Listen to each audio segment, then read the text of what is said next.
Confirmation bias, the tendency to interpret new information in a way that aligns with your current views, can pose a cognitive challenge when you're working on research projects in college and beyond.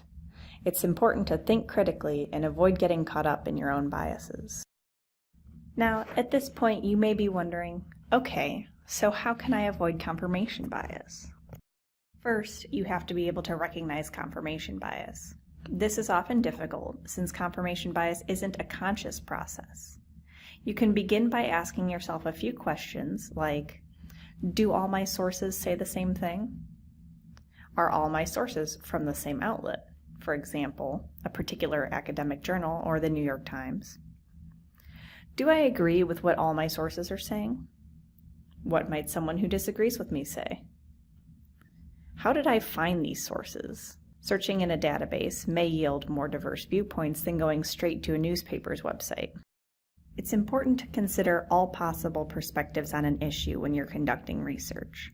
For example, if you were making a poster on technology in a school setting, you would need to address the viewpoints of those who believe technology can enhance learning, as well as those who think technology is distracting, regardless of what you believe. However, not all viewpoints are valid. Information from the Flat Earth Society is scientifically invalid and need not be addressed in every paper about earth science. If you're wondering whether or not to include a certain perspective, you can always ask your professor or a librarian for a second opinion.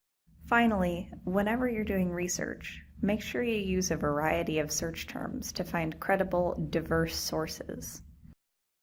If you were writing a paper on the life of Benjamin Franklin, you would find different opinions on his life by searching Benjamin Franklin and inventions versus Benjamin Franklin and relationships.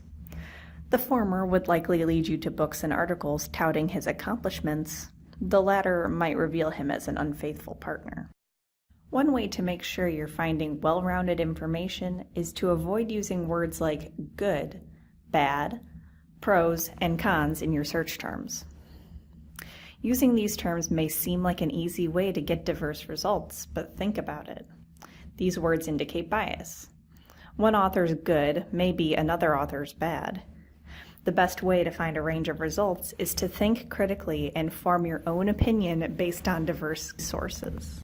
At the end of the day, remember that scholarship is a conversation. Learning to recognize biases in your own work and in the work of others can help keep that conversation going.